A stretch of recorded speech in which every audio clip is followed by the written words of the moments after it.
혹시 돈을 잃거나 뭔가 실패했을 때 나도 모르게 스스로에게 거짓말을 한 적 없으신가요? 괜찮아 하면서 말이죠. 오늘은 바로 그 얘기를 좀 해보려고 합니다. 우리가 왜 좌절 앞에서 무너지고 또 어떻게 하면 그 함정에서 빠져나와 더 단단해질 수 있는지에 대해서요. 자, 그래서 이 질문부터 시작해 볼게요. 대체 왜 우리는 돈을 잃었을 때 스스로를 속이게 되는 걸까요? 이게 사실 굉장히 흔하면서도 우리 인간의 본질을 꿰뚫는 질문이거든요. 일단 우리가 뭔가 특히 돈을 잃었다고 생각해 보세요.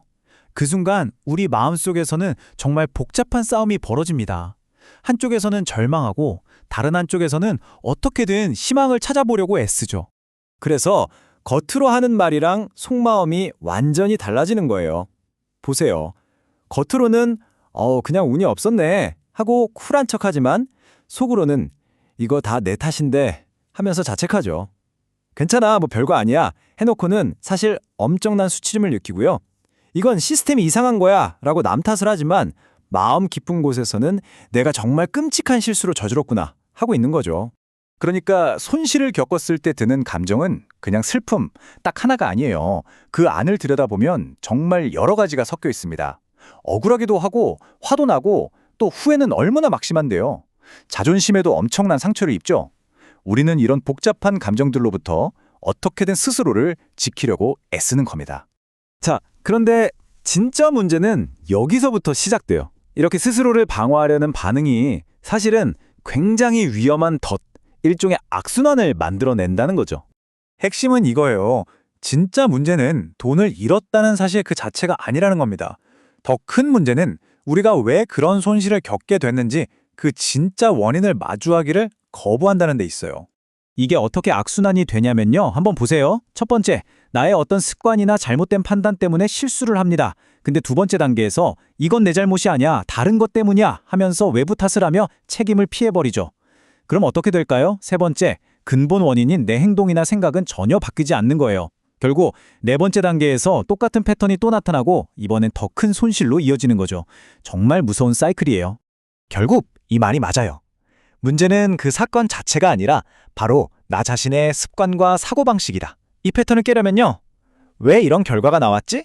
에서 나는 어떤 생각과 행동을 했지?로 초점을 바깥에서 안으로 가져와야만 합니다.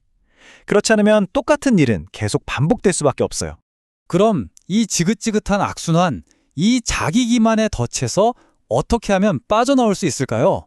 가장 첫 번째 단계는 그냥 인정하는 거예요. 이미 일어난 일은 일어난 일이라는 걸요. 바로 1초 전에 일어난 일도 되돌릴 수 없는 과거잖아요. 이걸 계속 붙잡고 그때 왜 그랬을까 곱씹는 그건 반성이 아니에요. 오히려 성장을 가로막는 자기 처벌에 가깝습니다. 과거를 계속 되새기는 건 집착이 될 뿐입니다. 바로 이 지점에서 생각의 전환이 필요한 거예요. 끝도 없이 후회하고 자책하는 것에서 벗어나서 그래, 일어난 일이야 하고 담담하게 받아들이는 것, 거기서부터 시작해야 합니다. 진정한 성장으로 가기 위한 길은 이렇습니다. 첫째, 모든 변명과 합리화를 그냥 멈추는 겁니다. 둘째, 어떤 판단도 없이 그 사건과 손실을 있는 그대로 받아들이세요. 셋째, 그 결과가 나오기까지 내가 했던 행동들을 아주 솔직하게 돌아보는 겁니다. 그리고 마지막으로 앞으로는 어떻게 다르게 행동할까 구체적인 계획을 세우는 거죠.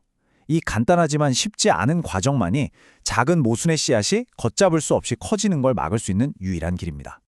자, 이제 이 모든 과정에 향하는 궁극적인 목표에 대해 이야기해 볼게요. 원전에서는 이 상태를 맑음이라고 표현하는데요. 이 맑음이라는 상태는요, 더 이상 감정에 휘둘리지 않는 마음 상태를 말해요. 현실을 왜곡 없이 있는 그대로 보고 결과에 대한 내 책임을 온전히 인정하고 그래서 같은 실수를 다시는 반복하지 않게 되는 거죠.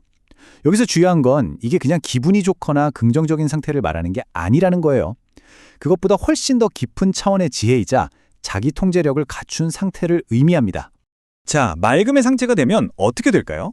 감정적인 기복에 쉽게 흔들리지 않게 되고요. 상황을 감정 필터 없이 있는 그대로 볼 수 있게 됩니다. 또 결부에 대해 내 탓이 아닌 내 역할을 인정하게 되죠. 그리고 가장 중요한 건 이걸 바탕으로 적극적으로 배우고 계속해서 나아간다는 겁니다. 이건 두려움이나 자존심 때문에 반사적으로 행동하는 게 아니라 명확한 의도를 가지고 움직일 수 있는 일종의 정신적인 자유를 얻는 것과 같아요. 이 문장이 모든 걸 말해주는 것 같아요. 금전적 손실은 돈으로 끝날 수 있다. 하지만 그것을 인정하지 않으면 인생에서 훨씬 더 큰 손실로 이어진다. 이게 정말 중요한 포인트입니다. 이건 단순히 돈 문제가 아니에요. 우리 인생 전체의 성장과 안녕이 걸린 문제라는 거죠. 그래서 마지막으로 여러분께 이 질문을 던지고 싶습니다. 지금 당신이 애써 외면하고 있는 진실은 무엇인가요? 어쩌면 그 진실을 정면으로 마주하고 받아들이는 것이 당신이 그토록 원하던 맑음의 상태로 들어서는 가장 첫걸음이 될지도 모릅니다.